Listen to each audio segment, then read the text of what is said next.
I'm Cape Joel, and this is Comic Smack, your weekly, daily, all the time, anytime comic book show where I give you your fix of everything you need to know from the world of comic books and superheroes. And on today's show, we are taking a closer look at Batman number 34. Before Bruce and Selina can tie the knot, they're going to have to overcome the daughter of the demon. What'll happen next? Well, let's hop on in together and find out, shall we? Alrighty then, so as the comic opens up, we pick back up with Batman and Catwoman, who are still stuck wherever exactly they are. The writer is being strangely cryptic about where they are and refuses to tell us, which makes it really hard to get a bearing in this story. What follows is a series of action scenes wherein Batman and Catwoman work in tandem to fight off Talia Al Ghul's elite soldiers. In fact, they are so fanatically loyal to their leader that they've cut out their own tongues, making them an army of silent soldiers, essentially. And it's for all those reasons and more I couldn't join a super cool ninja cult. I mean, it's like, thanks for the sword and the outfit, guys, but I really enjoy tasting stuff, and I can't do that if I cut my tongue out. If it seems like I'm stalling for time or going on tangents, it's just because this issue is particularly thin, which is really saying something considering the last issue went out of its way to not actually establish much of anything for the main plot. What we actually do get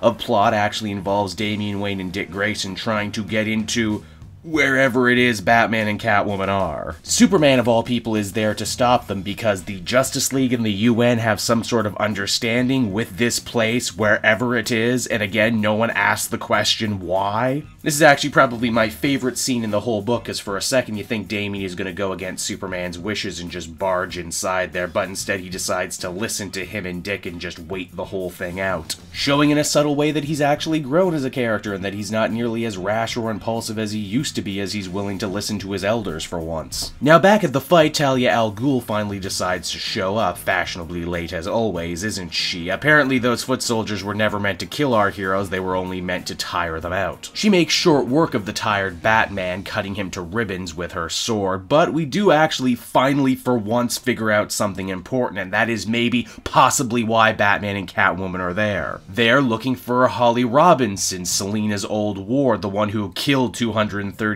people, and for whom Catwoman took the blame. Why is she here? I don't know. Why do Batman and Catwoman want her? Again, I don't know. I can only assume that before Batman and Catwoman can marry, they want to clear Selina's name. As the comic winds down, Catwoman picks up a sword of her very own and decides to challenge Talia Al Ghul to a fight, because yeah, you know, the woman who's pretty good at thieving has a chance against the daughter of the demon. So that was Batman number 34, everybody, and once again, all the problems I had with issue 33 kind of rear their head here, and that is that nothing is really explained and the overall story is pretty thin. Although, I mean, this is nothing new. I felt like a crazy person for the last couple arcs of Tom King's Batman, that such important story things go unestablished for seemingly no reason. This is also definitely an issue that's more interested in action, and I will say the action bits are cool. I enjoyed them. We also get at least one sort of answer to an important question, so, you know, credit where credit is due and everything. Overall, I guess I'd give this one a 6.5 out of 10. Definitely not my favorite Batman book that came out this week, but hey, that's that. So that's Batman, everybody. I hope you enjoyed it, and as always, want to check out some of these other videos I have available from my channel. Then you can follow me on Twitter at CapeJoel, so you're always up to date on what I'm doing next. And hey, if you like what I do and want to support me, then why not head on down to the description of this very video where you can find a link to my Patreon page. Patrons get exclusive access to videos and content before anyone else, and they can do so for as little as $1 a month. I'd really appreciate it, and until next time, this has been Cape Joel. Thank you so much for watching, and I'll see you all again later. Bye-bye.